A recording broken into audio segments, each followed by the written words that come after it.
want black people to know that they have extraterrestrial ancestry. Right, and you were being told that black people didn't serve.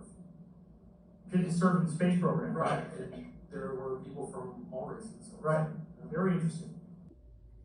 Now this is what, of course this is an old video, but let's read what it says.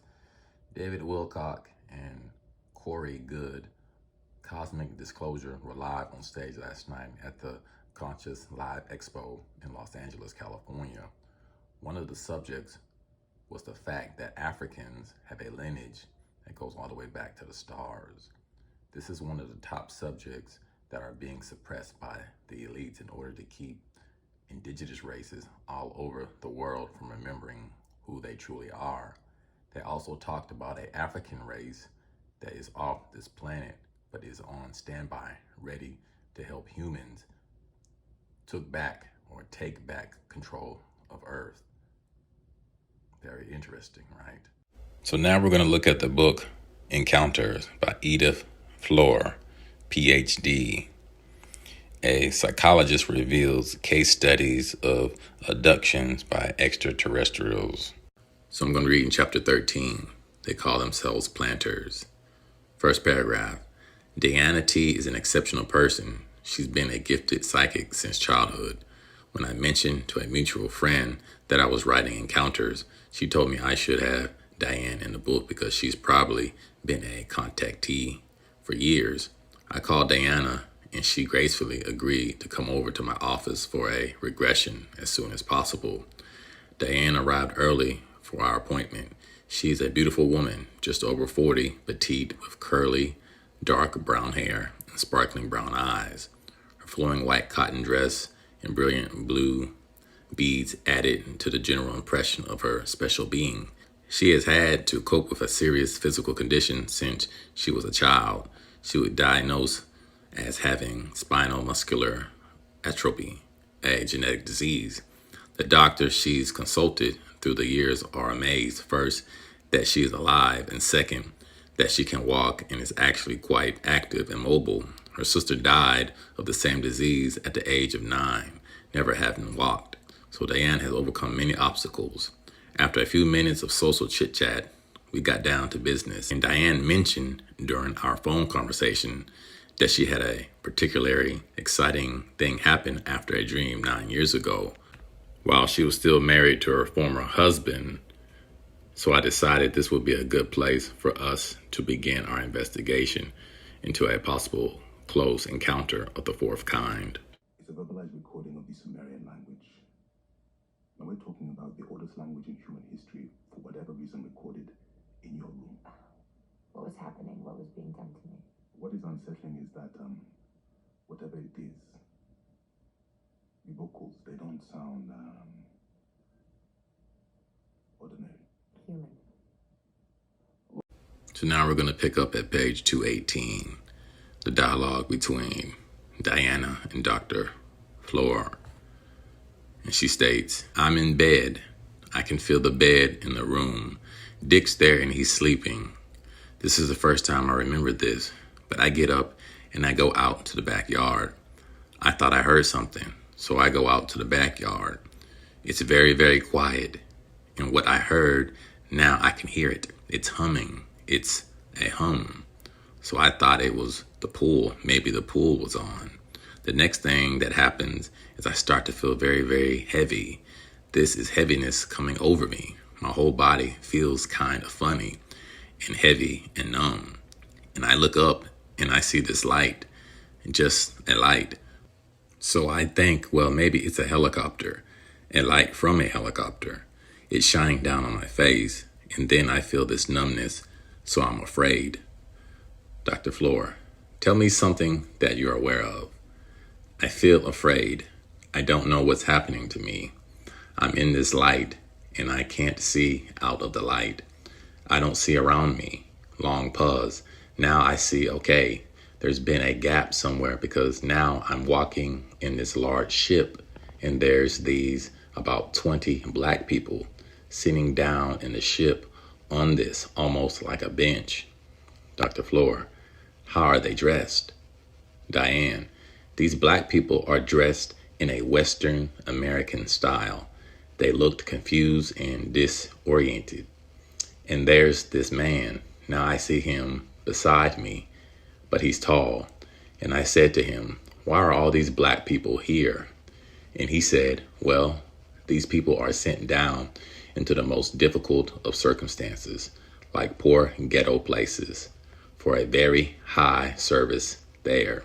And we know that ghetto is a Jewish word. Hint, hint. These are different souls, and I'm really confused. I don't understand what he's saying. And now we're going into this room. Oh, I understand. Okay, there's a time difference. I'm really there for a long time, but when I'm put back, the time hasn't changed much. I don't understand this difference, but it's like we've left the atmosphere and we've come back.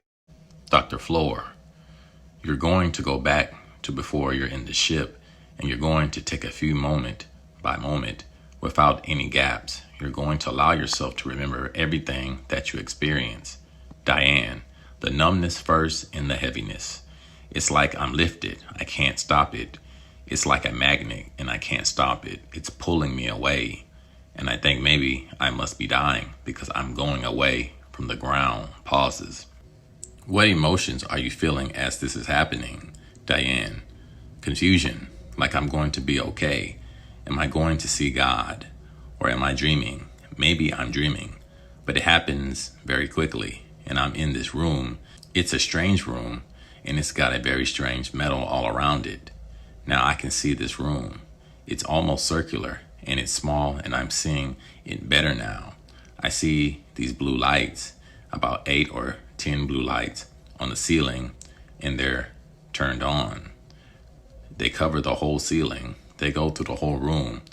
And something is happening from these lights. It's like my body feels, the air smells funny. The air I'm breathing has a sweet smell to it. Almost like honeysuckle. And I'm alone. It seems like I'm here a long time, but I guess not. What are you doing? I woke up on this table and what position are you in? I was lying down on this table on my back and it's cold. I look around. Now I don't have on the same clothes. What do you have on? I have on these, it's like a white, almost like a white pair of shorts. And it ties right here, points to her waist. And a little top that ties here and there, points to the center of her chest. I don't understand this. I really don't. The door is opening and it goes inside the wall. And there's this very tall man with dark hair. And I think he's a doctor. For some reason, I think he's a doctor. I don't know why. Now I have been here for a while. I don't know what's happening. So I said to him, "Can you make my muscles grow? Can you help me get over this disease?" Long pause. Now we are walking down the hallway. How did he answer you? He says, "The body is not important as the spirit. Your spirit is already well, and your body will follow. And you're here. We're watching our children." That's all he says. We're watching our children. Now, where have we heard that before? In the scriptures, right? The children of the light. How do you feel when you hear that? He's so special. He's so wise. When he talks, it's very low and very soft and comforting. And he touches so nice. I don't have to be afraid of him. But the black people are a little afraid. They're the first people I see. And they're up there, he said, to refresh their minds. Key words, to refresh their minds. I don't understand what he means, but they've been planted. Their souls have been planted in specific places of high need. Are they in the same room with you? No, I was alone. I asked him, "What are the beautiful blue lights?" It's almost like a violet blue. And he said, "We put everyone here first so that their bacteria won't hurt us." I don't understand that, but it's like a cleansing room. When you first come up, you come in here, and it's like you're sleeping and you're breathing, and these lights are killing something. And he said, "We checked you. I don't know what happened. That's why my clothes were different. They took my clothes away, my pajamas, and it was warm out. It's cold in that room. It's cold in that room. but it's warm out in the corridor where we're walking. We're going to some other place. Dr. Floor, where are the black people? They're sitting, waiting to go in this room. Not the blue light room, but there's another room. There's so many of us. There's a lot of us up there. This must be a huge ship. Dr. Floor, how many would you say there are? Diane, the corridor that I walk through is filled with people. There's like 20 here, and over here, there's 30 or 40. And it's like this contact is made every so often to give us strength and to see how our bodies are doing physically. I don't understand. We're part of this group that comes into the physical body that sometimes has trouble adjusting to the vibration of the physical form. And we have to learn to stay focused. Dr. Floor, how do you know this? That's what they're telling us. Who are they? They call themselves the planners. They go to different parts of this world and different parts of other worlds to check up on it's like we're distant cousins. It's like we were planted here thousands of years ago to start the colony. And there were different planets that planted different things here. It's not like an experiment, although I'm starting to feel like one, he says. No. I feel not as evolved as they are. And I feel a little uncomfortable that I'm not on their level, like my dog might feel around me or something. I'm feeling that I hope they'll be kind because they're so far advanced. I want to be like they are, but I'm not on their level. I'm just still growing. They can do many things. They can materialize themselves. They can levitate things. They can travel in this ship by making this ship change form and then beaming it on this laser beam of light to another dimension or another destination, And that's how they go from planet to planet. And when they take us out of orbit, we go away.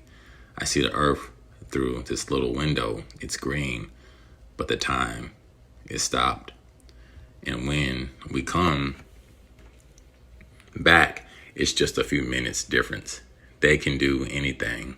They're so incredible. Dr. Floor, tell me what happened to you. You're walking down the corridor and you see the black people and the other people. And then what happens? They say they must keep making contact because certain people, policemen and doctors in healing professions and psychics, social workers, and people who care, those people are drawn to try to change the negative force that is on a self-destruct cycle. I don't know about police officers or doctors per se, okay? And don't care about the natural way of the planet. And the others are waking up and they want to try to counter that to save the planet so we don't destroy it through some ignorance of the others. So he's saying to me that I need to pray for communication. There is a part of my brain somewhere in the middle of my brain, the pineal gland, right?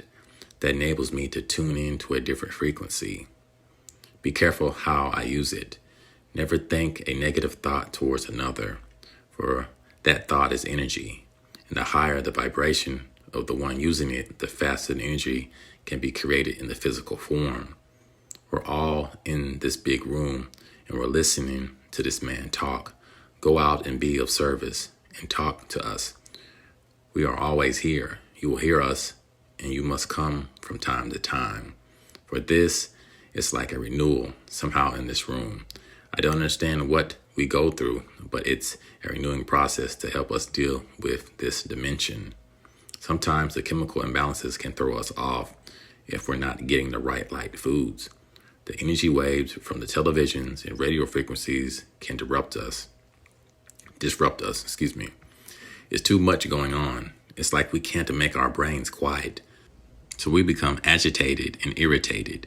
The only way we can protect and balance is turning on that little thing in our head and changing our frequency.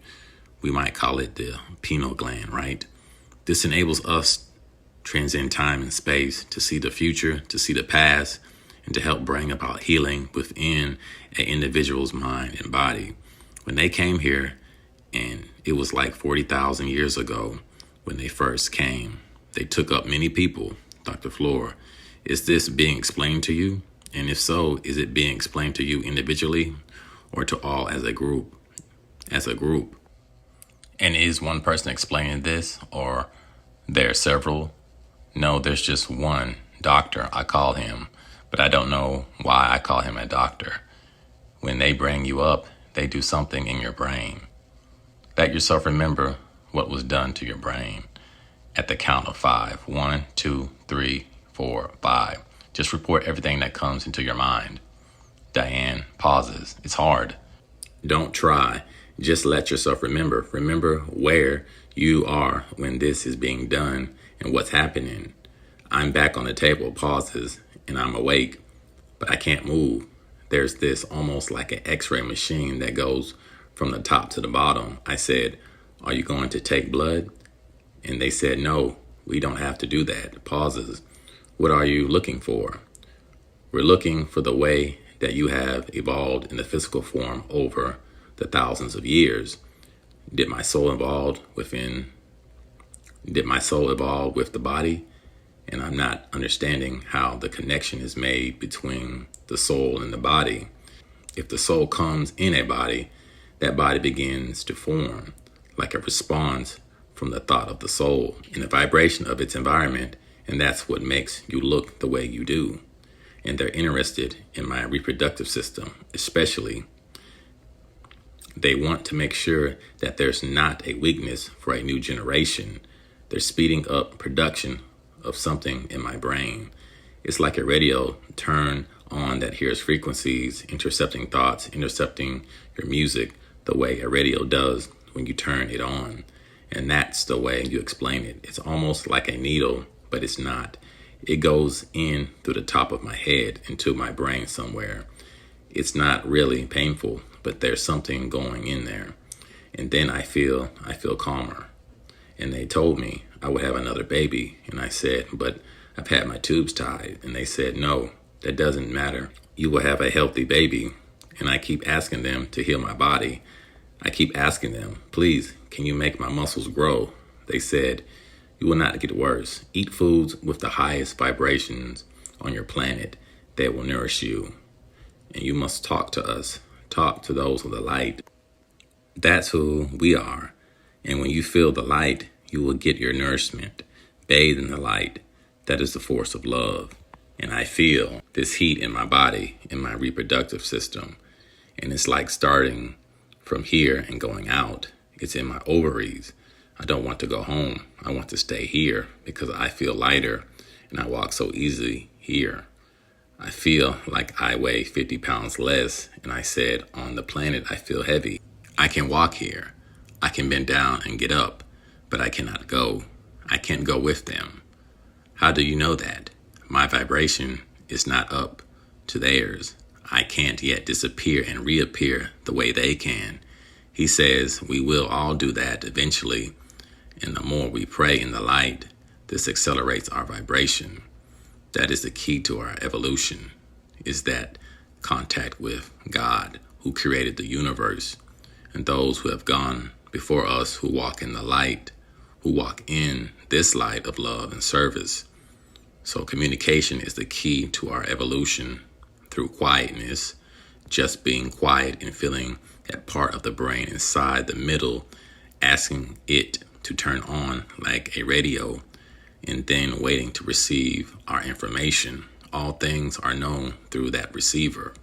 Those who don't do it become pulled down to the force of the lower vibration, and they'll become angry and hurtful. You must awaken that part of the brain. They say, turn that on and join the light, and then help others to awaken their light as well. And that still does not explain why that voice is speaking a language that predates Egyptian hieroglyphics. I studied the Sumerian civilization for most of my career, and what I have found is intriguing.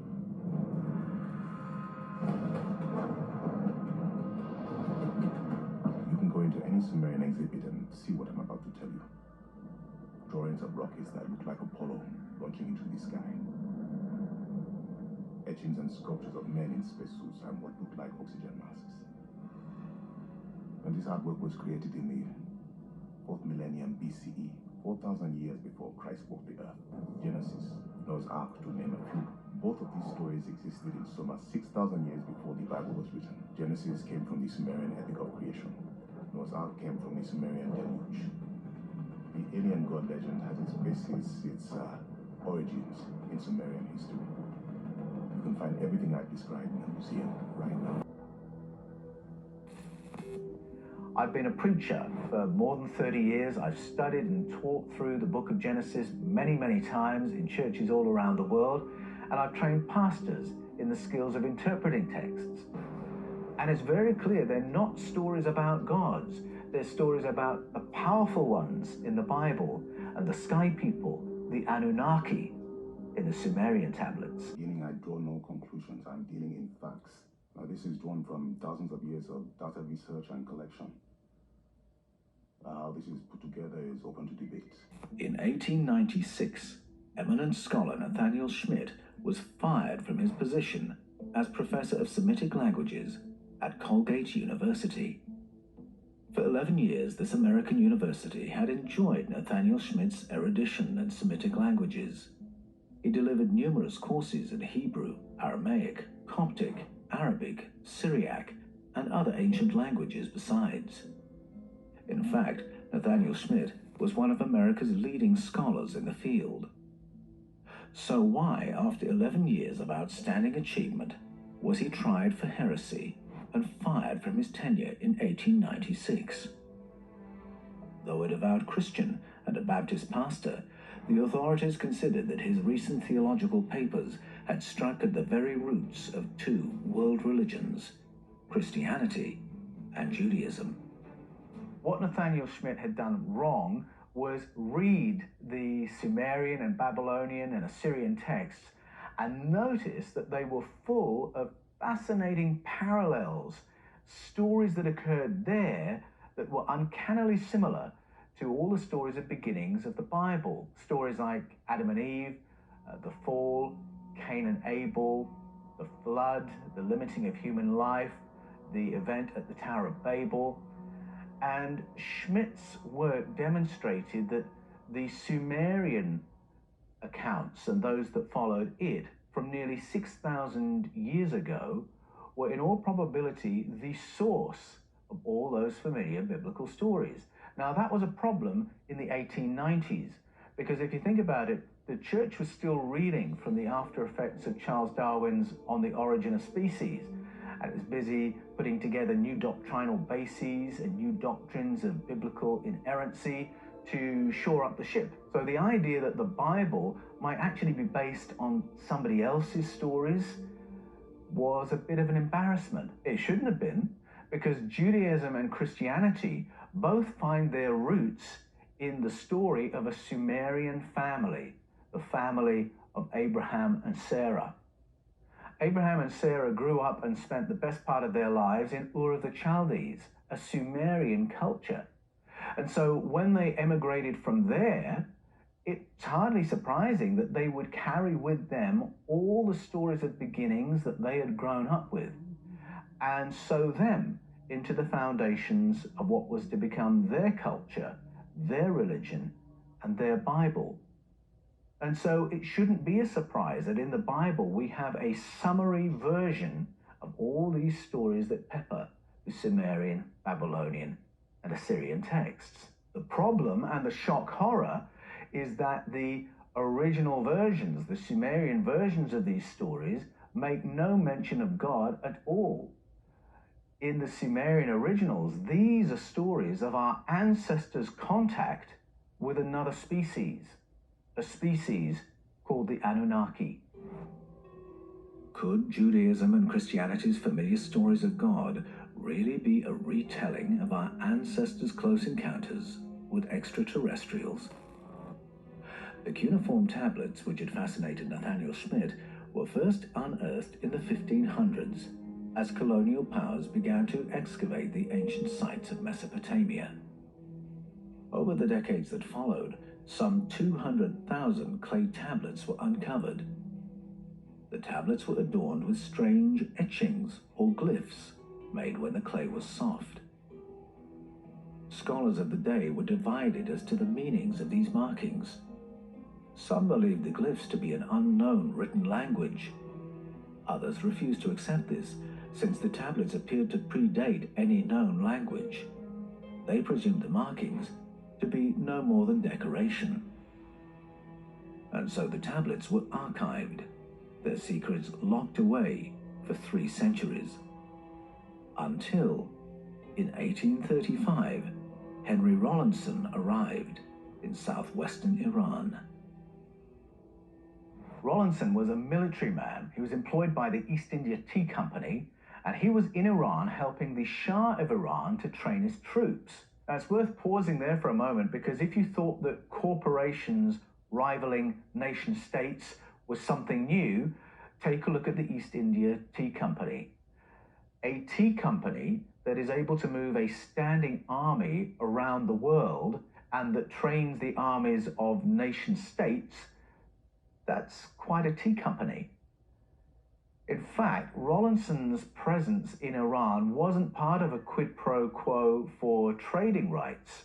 He was there for access to the district of Behistun. He wanted to find the Behistun inscription. The Behistun inscription was an ancient royal proclamation carved into a cliff face. It was written in 3 known languages: Persian, Elamite, and Akkadian, which was the common language of the Mesopotamian cultures. The inscription expressed all 3 languages in cuneiform script. It was the translation key the cuneiform tablets had been waiting for. The memories of Mesopotamia's ancient cultures were suddenly an open book. The glyphs were not mere decoration after all.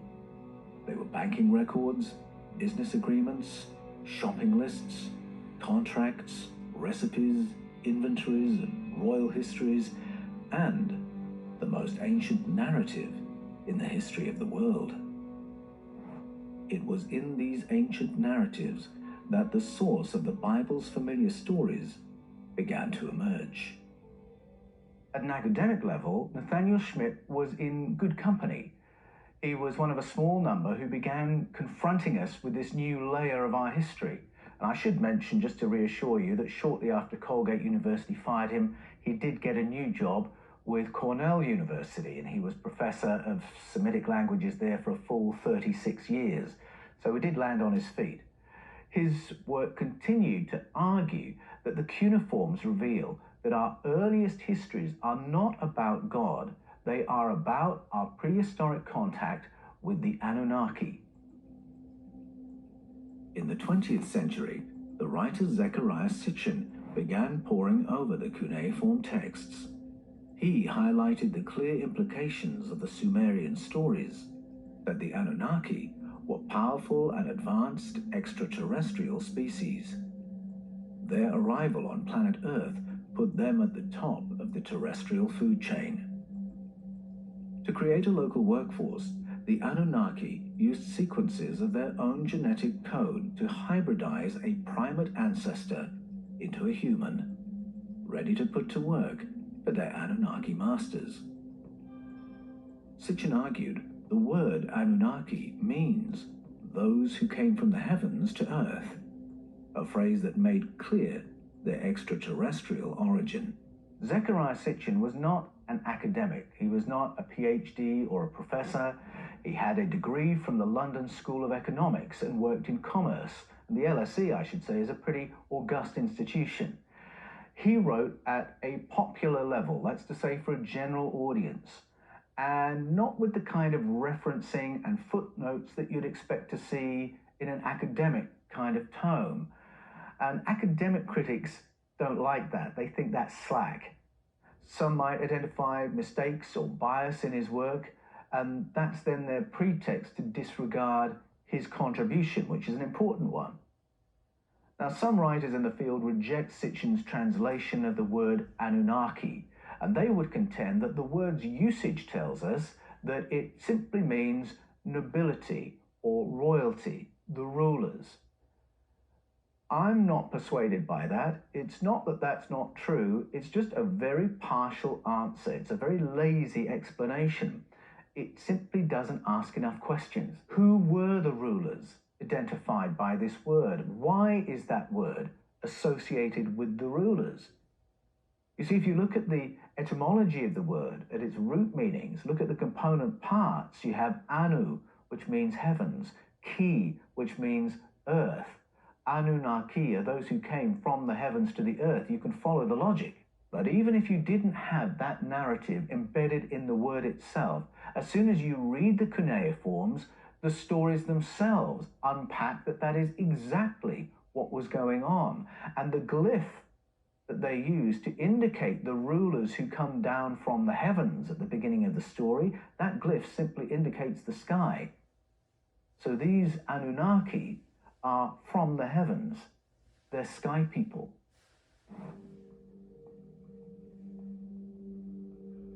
Many of the world's oldest mythologies claim that governance over human society began with dominance over human beings being established by superior beings or gods, and then the job of rulership is handed over at a later stage to human governors or kings.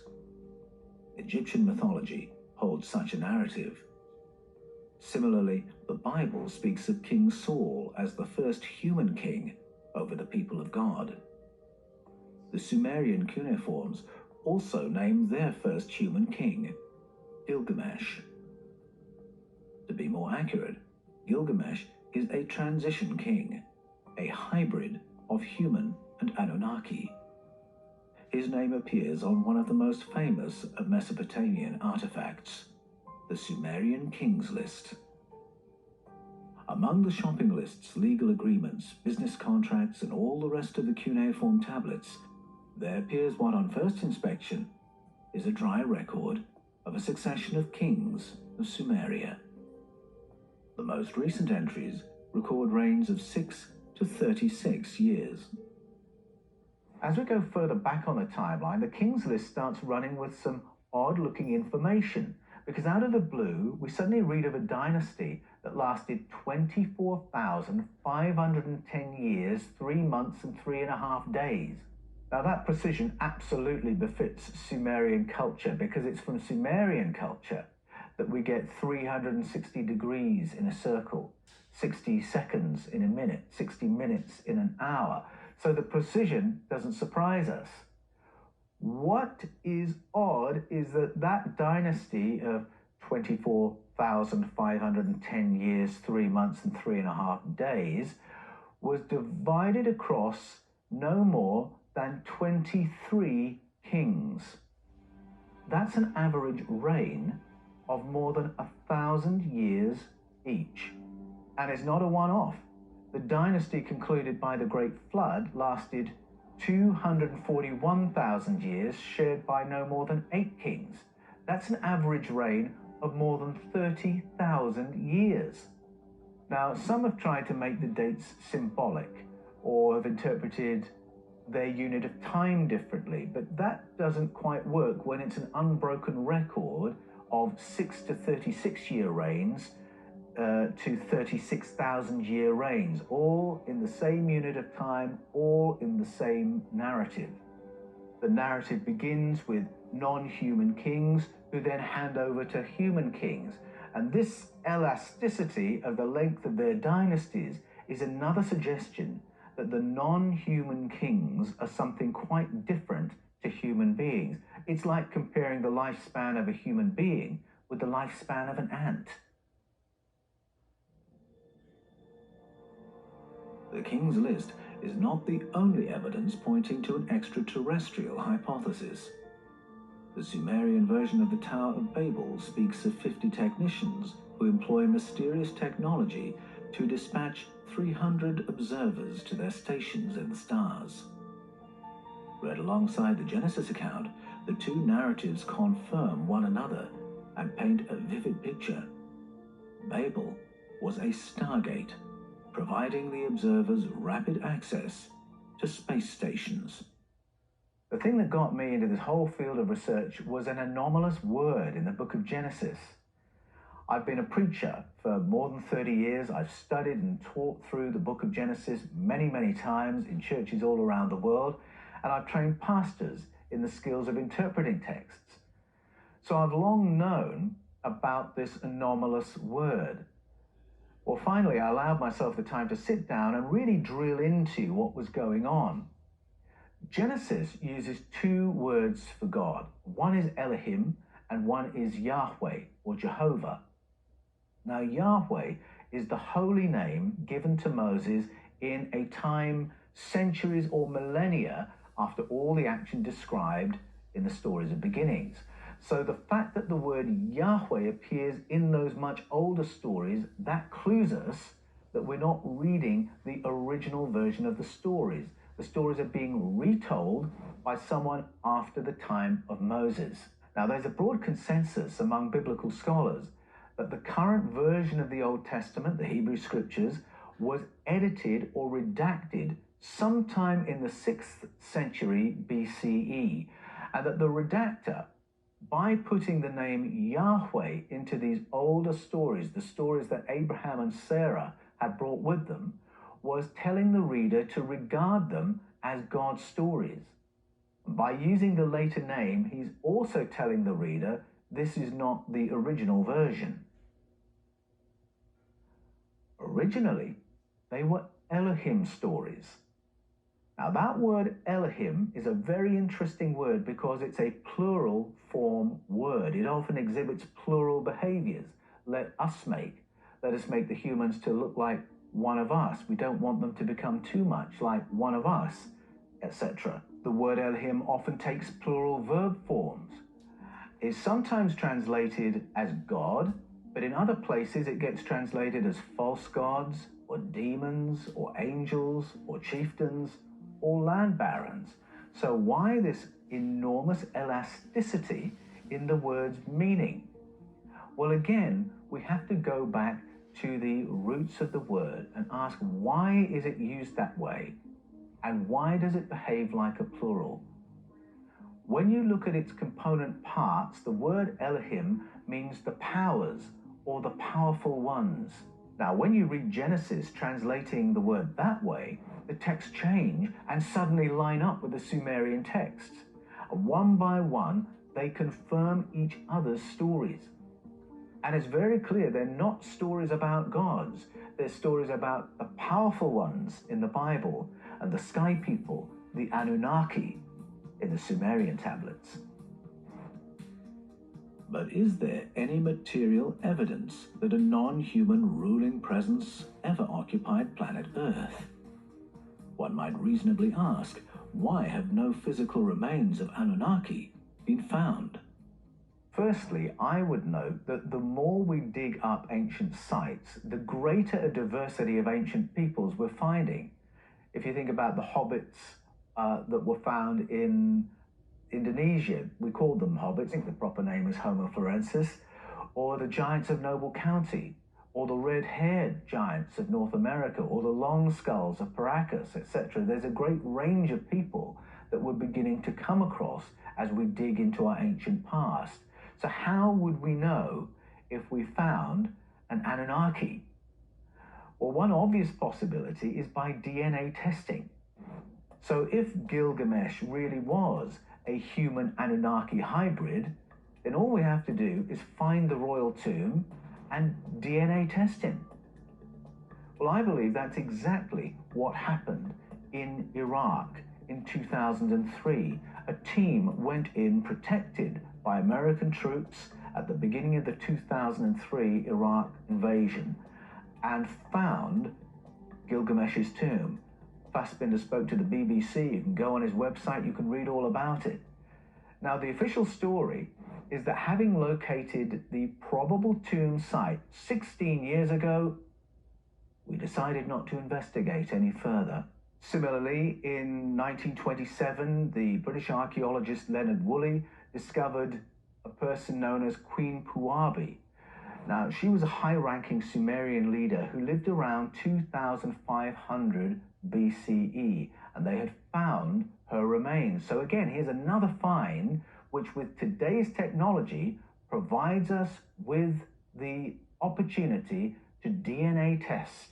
We can now test Sumerian royalty to confirm whether it was entirely human. The result? Apparently, we've decided not to investigate any further. Now, what do you make of that? Wouldn't you want to know? But why would an extraterrestrial species be interested in governing a human population on planet Earth? Why would advanced beings from another planet have any interest in interfering with human evolution and managing a human population? Why would they teach prehistoric humans about mathematics, reading, legal and banking systems, contracts of employment, money and pricing mechanisms? And why would they then withdraw? I wonder if our own behavior as a species on our own planet might give us an insight on what such colonization might look like. Because when we colonize, we go in with force, we show our superiority and we take over. We provide the police, we provide the army, the education, we put the locals to work, we cream off the profits and the natural resources and basically enjoy all the benefits of sitting at the top of the economic tree with a powerful, visible presence to keep control. But after a while, you can get the locals to do their own policing and their own school teaching. Let the locals become the lawyers and the bankers and appoint a local as the governor. As long as you have some control of the value of the money and as long as you set all the commodity prices and exchange rates, you don't really need to maintain a visible presence anymore. And so you can go home, you can live in another country and still enjoy all the benefits of sitting at the top of the economic tree. Now that's how we do it. It's how we've done it from the Roman Empire to the Spanish to the Dutch, the Portuguese, the British, the American. That's how we do it. Is it possible that an ET presence may have colonized the world in our prehistoric past in a way that's analogous to that? That another species came and resided on planet Earth for a while. They sat at the top of the economic tree and enjoyed all the benefits of it, and then withdrew in exactly the kind of way I've just mapped out. You know, I wonder how much like the Anunnaki we are. And as for what they were looking for, it could have been minerals. I believe it was. I think there's strong evidence of prehistoric mines in southern Africa. It may well have been minerals. But it could have been something else, something to do with the properties of planet Earth. And it might have been something to do with ourselves, our uniqueness as Homo sapiens.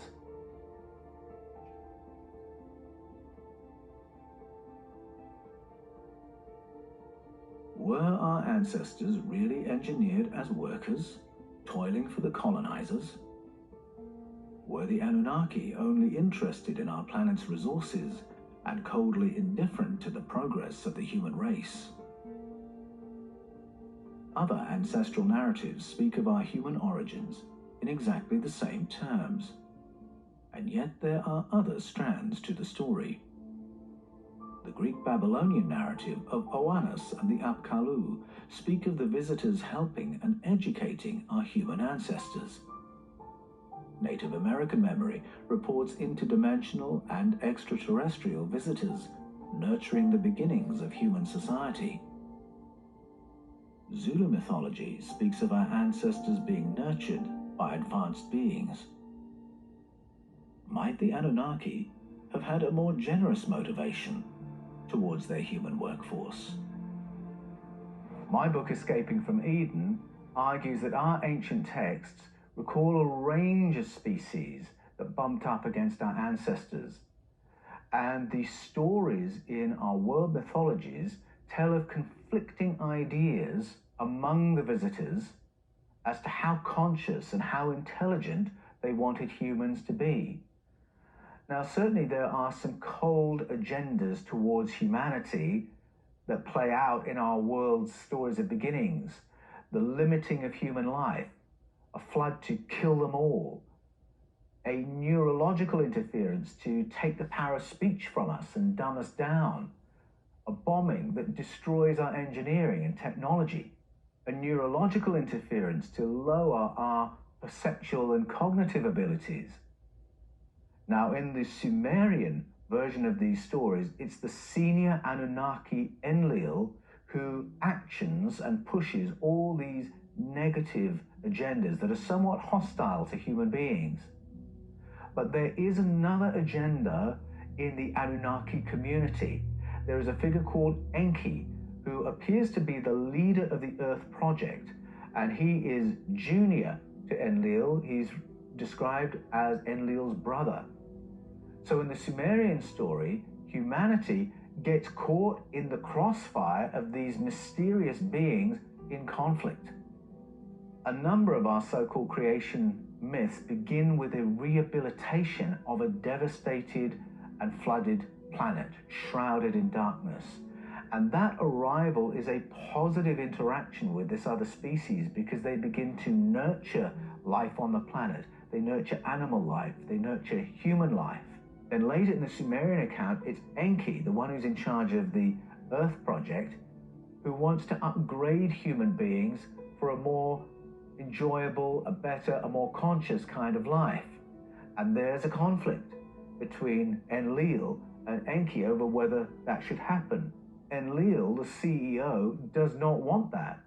And so Enki breaks ranks to achieve that upgrade for us. When Enlil wants to destroy the human experiment by devastating the planet, again it's Enki who seeks out a favored family, the family of Artrahasis, aka Ziusudra, aka Utnapishtim, aka Noah, and gives him instructions as to how to construct an escape pod for his family and his farm so they can reboot the project. So I think we can say the Anunnaki presence is a mixed bag for humanity. We're really caught in the crossfires of this conflict among a species who are ambivalent about the progress of human society. There is oppression and slavery in the Anunnaki narrative, but there's also a concern for human welfare and a nurturing of human beings. So it's a mixed story. Today's reports of ET contact reflect a similar range of agendas, some harmful, some indifferent, and some nurturing. Are these contemporary experiences connected with the Anunnaki narratives, or are people today experiencing something or someone different? What difference does the Anunnaki narrative make to human beings today? If you and I are part primate and part Anunnaki, how does that help us? And are the Anunnaki still present, or are we now our own masters? Does the Anunnaki narrative give us an explanation of our original separation from all other animal forms on planet Earth, but leave us with no word about our future? My hope is focused not so much on external interventions as on our own capabilities. Our ancestral narratives all speak of higher consciousness being downgraded in our prehistoric past, and to my mind that raises the possibility that our cognitive abilities can be upgraded and our consciousness can be heightened. Our mythologies speak of our perceptual field being limited. Now, to my mind, that suggests we might be able to expand it. The Anunnaki narrative speaks of us laboring for superiors, and you can see that we're hardwired to do that. But what if we were able to break down that programming and start working for one another instead of those above us? What if we de-engineered all our neurological slave settings and allowed ourselves to live freer, less fearful lives? What would that look like? Many of the cultures that have curated these stories of beginnings have also curated modalities, methods that are designed to reawaken a higher state of consciousness. So ancient Greek culture, which had this narrative, also had the modality of a kaikion ritual. Kaikion was a kind of tea ritual aimed at heightening the person's state of consciousness. In Mesoamerica, we find another tea ceremony with exactly the same purpose. If we go to indigenous Australia or to Native America, we find smoke and smoking ceremonies and similar activities in the ancient Indian cultures that produced the Vedas. Eastern monastic traditions have disciplines of stillness and conscious breathing, and in my experience, they really do have purchase in terms of altering our state of consciousness and heightening our abilities for a better human experience. If the Anunnaki stories represent our true origins as a species, and human beings are part earthling and part higher being, what does that mean for our potential as human beings today? Are we bound to the contracts of employment, systems of money and banking, and the tyranny of hours, minutes, and seconds, first taught to the ancient Sumerians more than 5,000 years ago?